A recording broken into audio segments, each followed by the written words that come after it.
kale twongera obaniriza wano ku Celeb Jazz kyolina okola kikimu egwa gwe mundi gw'okusosotura bagenda wasawo subscribing ate gwa gwe mundi gw'ogwokubiri ogwokusatu ogw'ekikumi okubanga oturanga wa subscribing da share like and comment era twagala okwebaza nnyo because buli kyokuba okola ekyo naffe oba otwongera amaanyi okubanga tukutuusaako stories n'ezenjawulo twerabira bannaffe aba Celeb Jazz Studios oba aba King Montage Studios wali Nankulabye ku bitaala wennyini ono tukojja kola ekipande ekinene ekibalanga ku D04 awo wennyini ku Prime Tower bagamba muno oyagala mikolo oyagala kukwatira mbaga oyagala kukuba ebifaananyi birthday party buli party nonna gyoba olina oba photoshoot genda obeekwate bajjako bakuba ebifaananyi ku miwendo egitali gya waggulu nnyo emiwendo egya wansi awo ku Celeb Jazz Studios ate bano nga bakakugu nnyo mu kuba ebifaananyi by'aba celebrity naawe oba oli eyo basobola okuba ekifaananyi ky'okufuula nolabika nga celebu naye nga tuvuddemu munnange olunaku lwali lwa mukaaga ennaku z'omwezi zaali 27 era nga munnange twasinzira wali ku kawashi y'omukyala amanyiddwa nga Lagu we twasiba olunaku lulamba nga tugezaako okufuna abaselebu ab'enjawulo okwogera ku bintu eby'enjawulo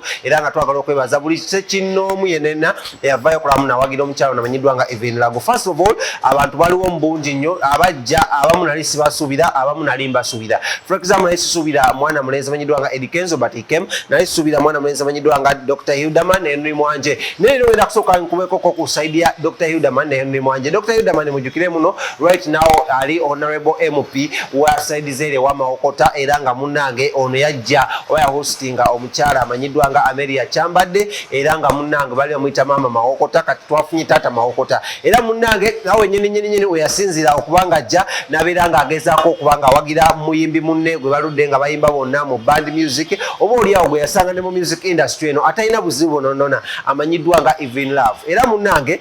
sikulise Dr. Hilderman ono yayogera ebigambo bingi nnyo omwali ebyobusaasizi n'emwali ebyate ebyobufuzi ogezaako okwaki abantu bannyonnyo tebavaayo kubanga wagira bayimbi bannabe so twagwira ku stiru ku mukulu amanyiddwa nga Mwanje ono naye n'avaayo n'atunnyonnyoramuko ku nsonga ezigenda mu maaso eri abayimbi bano natugamba muno ye ng'omuyimbi omuto avuddeyo nawayo akasente akatono kabadde ayinawo naye takawaddeyo lwakuba yagadde kweraga baffe bannamawulire mwogera kwabula akawaddeyo because ayagala omukyalo ono Lagu abeere nga naye ayina ettafaayi yatadde ku bulamu bwe because naye yali ayingira industry abamu ku bantu abamu encouraging abantu abamusitula abantu abataamuza mabega yali omukyalo namanyiddwa nga Lagu so njaga tugendeko ewo mu bantu abana ababiri abayimbi okuli Dr. Hilderman Mazongoto then nokuli omukulu amanyiddwa nga Mwanje ate ngono munnange by the Lawrence okimanyi muno Mwanje bayawukana ne gundi ne Grace Kani bubinyo yet they were best friends abo nabo genda kubanga kulecha genda kwa mawuli ga nakulala katsoke tugende mbya Lagu nga bamwogerako Dr. Hilderman ne Mwanje tukomewo tugikozese bayimbi bannaffe nti buli muyimbi yenna akwatibwako ekizibu tuyimukiramu era wano wenjagala okuviira wano nga nkoola bayimbi bannange tekigenda kubeera just ku bulamu bw'abafa bokka naye ne baganda baffe abali mu nkomyo nga bali eyo nga Nubian Lee Badani Magic bwe budde tugende tu making sure nti eddoboozi lyammwe nga bwe mubadde mwogera nti save Lagu yeddoboozi lyammwe letwagala nti mugende nalyo mulyogere mugambe nti free Eddie Mutwe, free Nubian Lee, free Dani Magic, free Beka Kalyango bonna kubanga bana Uganda eddoboozi lyaffe nga Mukalu Kyagulanyi bwayogera bwe linaawulirwa abantu bana Uganda bajja zuukuka nabo bekikwatako balabe nti industry yaffe bagiwa ekitiibwa naye kanu imagine amusajja waffe babasiba bali eyo naye ate ffe tetufaayo twesuliddeyo gwa naggamba so tuzze wano okulaga akabonero nti together we can bwe tukwatira awamu buli kimu kisoboka eddoboozi lyaffe ddene ate likubisaamu kinene okusinga abalala batasobola kwogera ku nsonga za ggwanga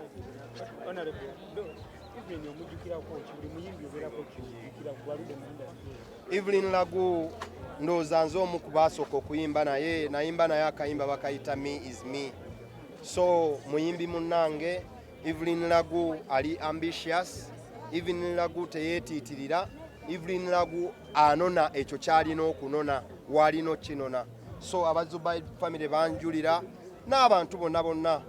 ababadde bagoberera music industry Lagu si oyo ali waggulu ennyo naye okuba nti atukuŋŋaanyiza wano ne kamera zammwe zonna zino bwe ziti kitegeeza alina impact gyali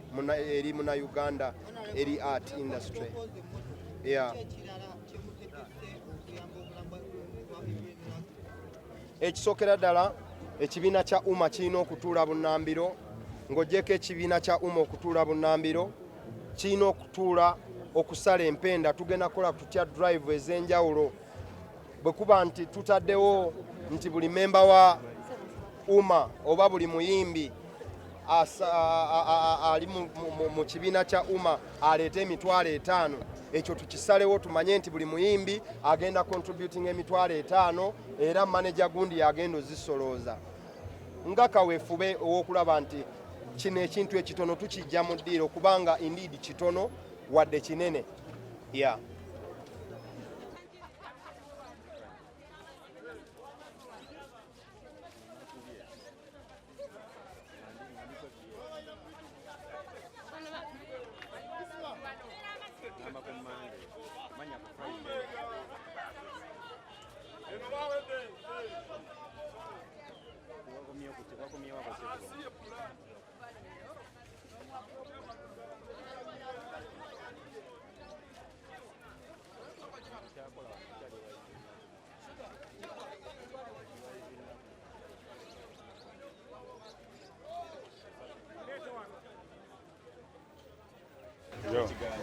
Ache kiganye mugana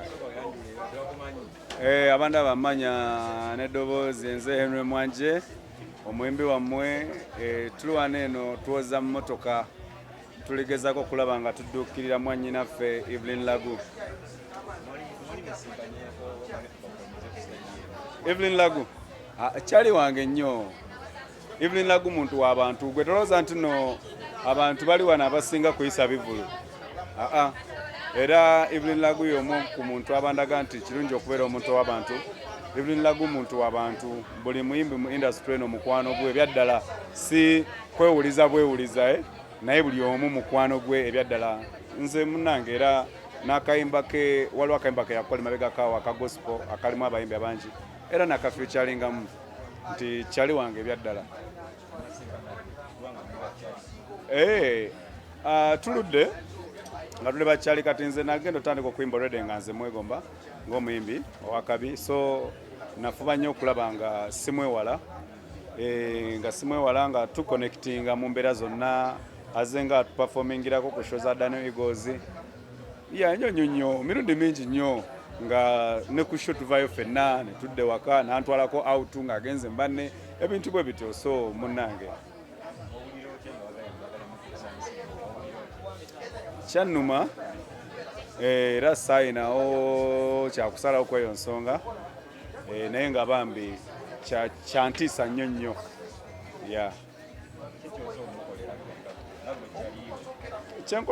kyensobola omukolera nti nja kumubeererawo mu mbeera yonna yonna mpaka embeera eno wenaguka era waneeno nzize nenjoza emmotoka ate era ne muletera yettu nze wamu ne ttiimu yange ya First Grade Music eyange ya Henry Mwanje ttiimu ne muletera yettu ya mitwalo 2 ngenda kuba nzimukwasa essaawa yonna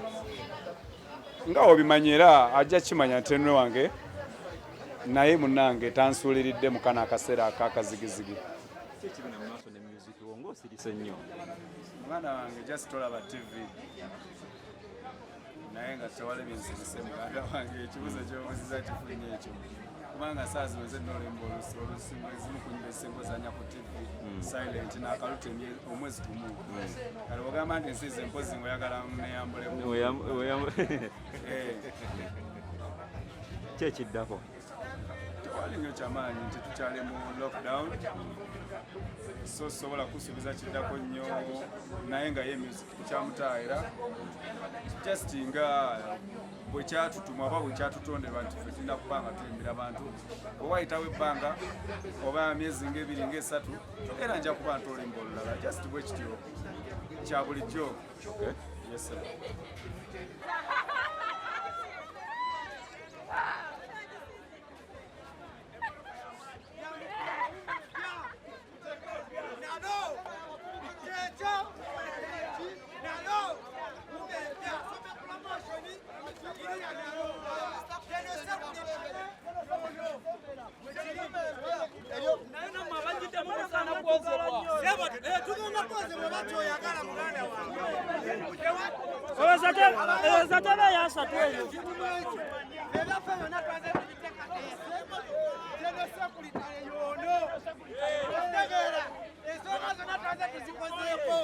empya president vice kwali